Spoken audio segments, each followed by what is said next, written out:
আমি কয়েকটা জিনিস বলবো, কয়েকটা শুধু বলে শেষ করবো ইনশাল্লাহ, সংক্ষেপে 5টা জিনিস বলবো। কখন ঢুকে? আল জাহলু বিদ্দিন। বেদাত এবং শিরকের মূল কারণ হচ্ছে জাহলু বিদ্দিন, দিন সম্পর্কে না জানা। দিন সম্পর্কে না জানা প্রথম কারণ। এইটার কারণেই অধিকাংশ জিনিস দেখবেন যে এই বেদাতে মানুষ প্রবেশ করছে। দ্বিতীয় হচ্ছে ইত্তেবাউল হাওয়া। প্রবৃত্তির অনুসরণ করার কারণে মানুষ কি করে? এই বেদাতে প্রবেশ করে।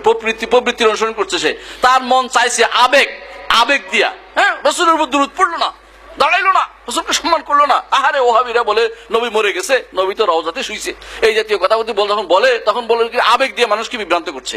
এটা ইত্তেবাউল হাওয়া, কোনো সন্দেহ নেই।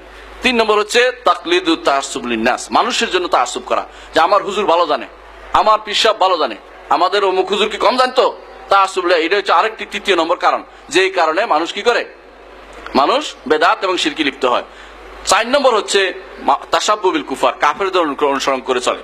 বেশিরভাগ মানুষের কাফেরদের অনুসরণ করে চলতেছে, এরা এদের মতো দেখে। আপনি দেখেন আমাদের দেশে কিছুদিন আগেও এই বিয়ে গায়ে হলুদ ছিল না, আমি ছোটকালে দেখি নাই।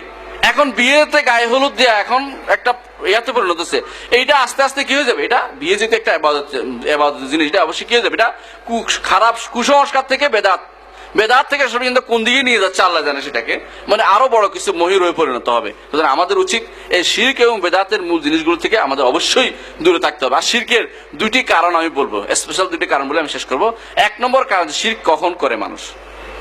2টা কারণ আল্লাহ তাআলা রাসূলুল্লাহ সাল্লাল্লাহু আলাইহি ওয়াসাল্লাম নিজে বলে দিয়েছেন। একটা হচ্ছে আল গুলু ফিল মাখলুক, সৃষ্টির ক্ষেত্রে বাড়াবাড়ি করলে মানুষ শিরক করে। আপনি চিন্তা করে দেখেন, আব্দুল কাদের জিলানীর ক্ষেত্রে বাড়াবাড়ি করার কারণে মানুষ কিন্তু শিরক করতেছে, ঠিক না? তারকা নিয়ে বাড়াবাড়ি করার কারণে মানুষ শিরক করতেছে, চন্দ্র নিয়ে বাড়াবাড়ি করার কারণে শিরক করতেছে, যারা সূর্য পূজা করে, ঠিক না?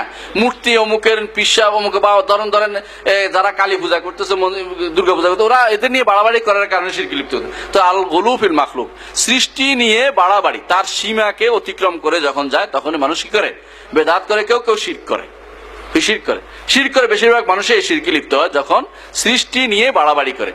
আর দ্বিতীয়টা হচ্ছে স্রষ্টা নিয়ে ছাড়াছাড়ি, অর্থাৎ স্রষ্টার সঠিক সম্মান তারা দিতে জানে না বলেই তারা শিরক করতেছে। আল্লাহ কোরআনে কারিমে এই জন্য বলে দিয়েছেন, মা কাদারুল্লাহ হাক্কা কাদরিহি ইজ ক্বালু মা আনজাল্লাহু আলা বাশারিন মিন শাই, তারা আল্লাহকে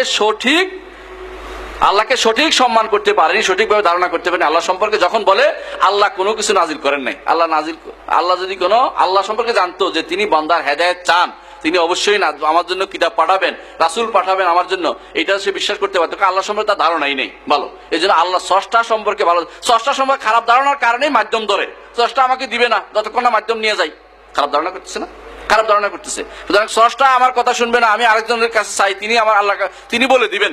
হ্যাঁ, সুপারিশ ধরে মাধ্যমে কি করে মুক্তিয়ার ব্যারিস্টার ধরে তার ওখানে যাইতে হবে। হ্যাঁ, এই যারা মুক্তিয়ার ব্যারিস্টার ধরে ওখানে যাইতে মনে করতেছে, ওরা আল্লাহ সম্পর্কে কি করতেছে? খারাপ ধারণা পূরণ করতেছে। আপনি চিন্তা করবেন, প্রত্যেকটি জিনিসের ভিতরে এর বাইরে আর কোনো কারণ নেই, অন্যগুলি এর ভিতরে ঢুকে গেছে। যতগুলি আসবে 2টি কারণেই ইবনে কাইয়িম রাহমাতুল্লাহ আলাইহি বলেন যে 2টি কারণে মানুষ শিরক করতেছে। একটি হচ্ছে আল্লাহ সম্পর্কে তার সঠিক ধারণা তাদের নেই, আল্লাহকে সঠিক সম্মান তারা করতে জানে না, বরং আল্লাহর অপমান করতেছে বিভিন্ন কথাবার্তা তারা বলে। হ্যাঁ, এই জন্য আল্লাহ তাআলা কোরআনে কারীমে বলেছেন, মা কাদারুল্লাহ হাক্কা কাদরিহি ওয়াল আরদু জামিআন ক্বাবদাতুহু ইয়াওমাল কিয়ামা ওয়াস সামাওয়াতু মাতউইয়াতুম বিয়ামিনিহি সুবহানাহু ওয়া তাআলা আম্মা ইউশরিকুন। আল্লাহ সম্পর্কে সঠিক ধারণা নাই বলেই আল্লাহকে হয়তো কেউ মানুষ মনে করতেছে, কেউ একটা গরু ছাগলের মতো মনে করতেছে, বা কোনো একটা কিছু পাথর মনে করতেছে। এই জন্য তারা, অথচ তিনি এরপর আল্লাহ তাআলা নিজের পরিচয় দিয়েছেন যে আসমান এবং সব, ওয়াল আরদু জামিআন ক্বাবদাতুহু ইয়াওমাল কিয়ামা, জমিন হবে তার এক কবজা, এক মুষ্টির ভিতরে সমস্ত জমিন। ওয়াস সামাওয়াতু মাতউইয়াতুম বিয়ামিনিহি, আর আল্লাহ ডান হাতে আসমান সমূহ সবগুলি তয় করা থাকবে। ইয়াওমা নাতুইস সামা কাতাইয়িস সিজিল লিল কুতুব কামা বাদানা আউওয়ালা খালকিন নুরিদু ওয়া'দান আলাইনা ইন্না কুন্না ফাইলিন। যেদিন আমি রাখবো একটার উপর কিতাব যেভাবে রাখে, এভাবে আল্লাহ হাত নিজে বলছে আমার হাতের উপর রাখবো আসমান সবগুলি। এগুলি কি সহজ কথা? আপনি বলেন। তাহলে এই জিনিসগুলো যে আল্লাহ সম্পর্কে সঠিক ধারণা থাকতো, এই বেটা কোন বেটা, যে বেটা কালকে ছিল আজকে মরে যাচ্ছে, এই বেটা কিভাবে আমার কি করতে পারে, নিজের খবর আছে কিনা, এই বেটা জান্নাতে যাবার তার কোনো সিউরিটি আছে কিনা, কেন আমি তাকে ধরতে যাচ্ছি?